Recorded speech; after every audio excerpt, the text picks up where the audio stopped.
My God, I hate drugs. We begin with General Oscar Albayalde, who quit his post as the country's top police official less than a month before he retires.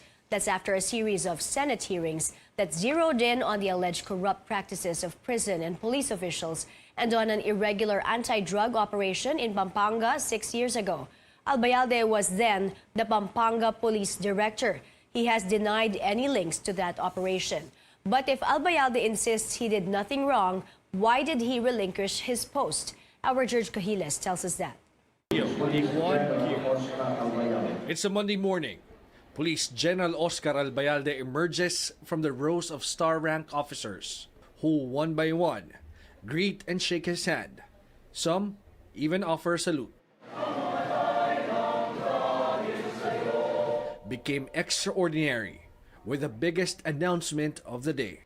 After careful thought and deliberation, I have come to the decision to relinquish my post as Chief PNP, effective today, and go on non-duty status. Embattled Albayalde is being linked to the so-called ninja cops, or policemen recycling illegal drug evidence. 13 of his men, led by then Superintendent Rodney Baloyo, staged a drug operation in Mexico, Pampanga in 2013 and allegedly recycled more than 160 kilos of shabu that were not in the report on the operation.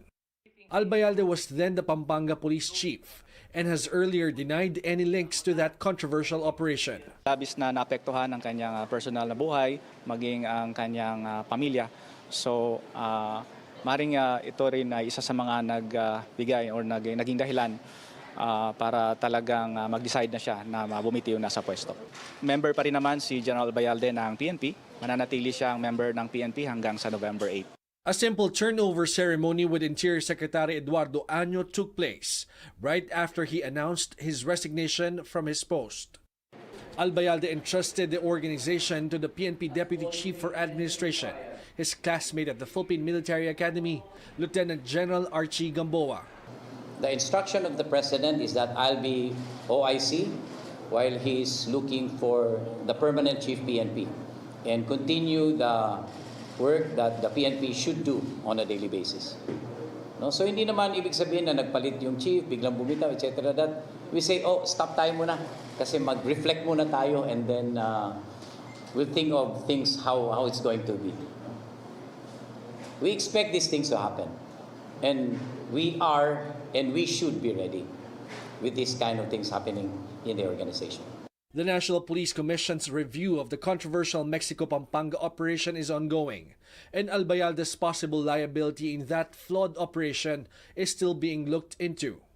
Gamboa says until such time Albayalde retires from service, the NAPOLCOM has still a direct supervision over him. Earlier, former Special Assistant to the President, now Senator Bongo, says there are 3 contenders to be the next PNP chief. Gamboa, the Deputy Chief for Administration and member of PMA Class of 1986. Lieutenant General Camilo Cascolan, Deputy Chief for Operations, also a mista of Albayalde from PMA Class of 1986. And Major General Guillermo Eleazar, the Directorial Staff Chief and member of PMA Class of 1987. George Cahiles, CNN Philippines. First on CNN Philippines, the officer tapped to step up after the PNP chief's resignation, saying Albayalde might still not leave empty-handed. Earlier, our chief anchor and correspondent Pia Ontiveros spoke with PNP officer in charge, Lieutenant General Archie Gamboa. He explains Albayalde can get his benefits if no case gets filed against him in court. There are 2 kinds of benefits that we get usually when you retire. These are the commutation of accrued leave and the pension. The commutation of accrued leave, nobody can hold that in favor of the retiree. Why? Because he has already earned this. So, yung CAL talagang hindi yun pwedeng galawin. No? So, sa kanya talaga yan. So, ang question ngayon dito is doon sa kanyang pension.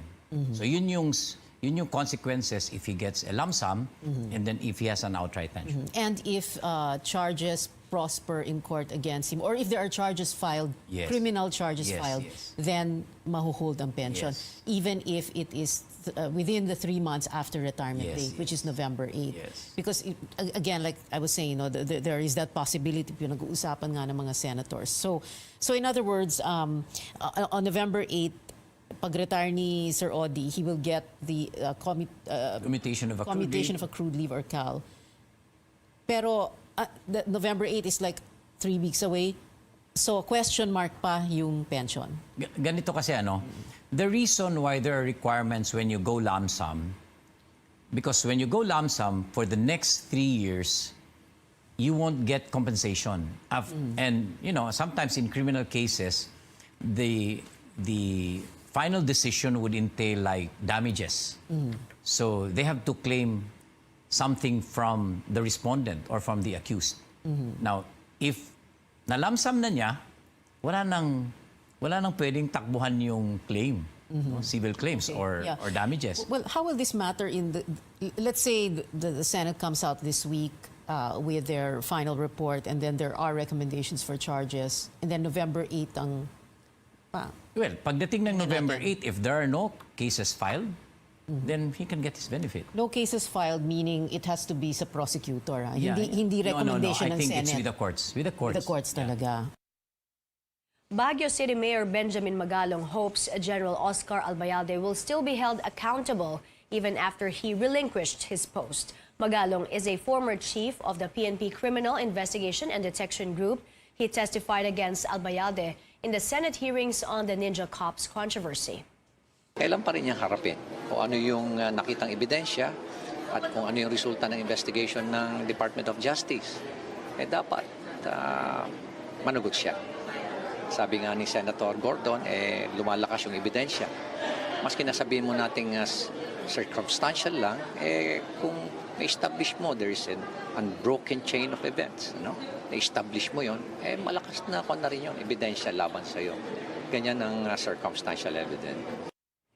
Malacanang still waiting for proof against resigned PNP Chief Oscar Albayalde.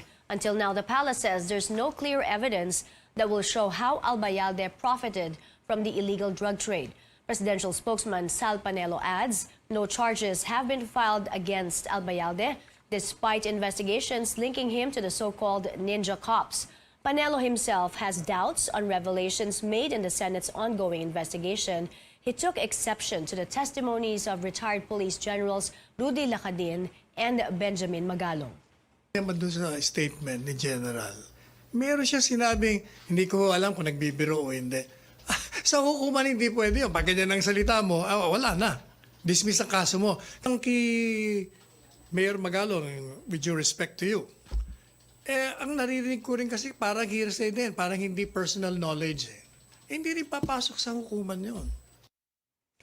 Lawmakers weighing in on Albayalde's decision to step down, Senate Blue Ribbon Committee Chairman Richard Gordon saying Albayalde did the right thing as it relieves the PNP of the pressure that its chief is under scrutiny. Gordon adds his committee will possibly recommend the filing of administrative and criminal charges against Albayalde. Gordon hopes President Duterte will act on the Senate committee's would-be recommendations. Pag nakita niya yung report at ayaw niya gumalaw, well, it's on him. Pero sa yung committee report, bibigyan niyo agad? Hindi ko naman sinasabing kami, we're talking ex cathedra, no? Or we're infallible. He is also a lawyer. Remember, he's a prosecuting official. No? He can order initiate the charges. He can order the Department of Justice investigate and file charges. That's a safe thing to do.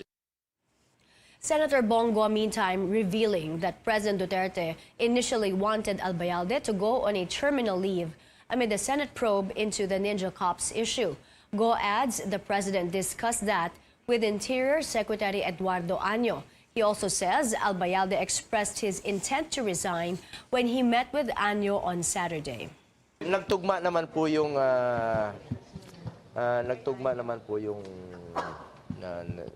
base sa pinag-usapan ni General Albayalde at ni Secretary Año.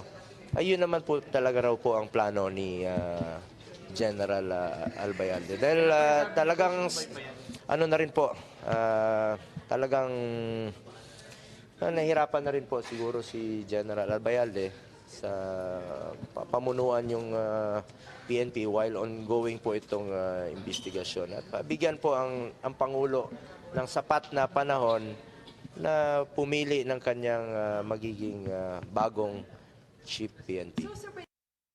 Meanwhile, a member of the House of Representatives calling Albayalde's action ninja moves, a Filipino slang that means a strategic or swift action. Gabriela Party List Representative Arlene Rosa says Albayalde's decision showed the Ninja Cops controversy caused embarrassment to the PNP. She adds Albayalde's move seems to be an admission of guilt. We have this developing story. Former Senate President Neni Pimentel is very ill and currently under treatment. His family confirmed this to CNN Philippines. They refused to disclose where Pimentel is confined, but they did say that doctors and hospital staff are doing their best to help him. The family is also asking for prayers for Pimentel's complete recovery. Neni Pimentel served as Senate President from the year 2000 to 2001. He is the father of former Senate President Coco Pimentel. CNN Philippines is closely monitoring this. We will bring you more information once they become available.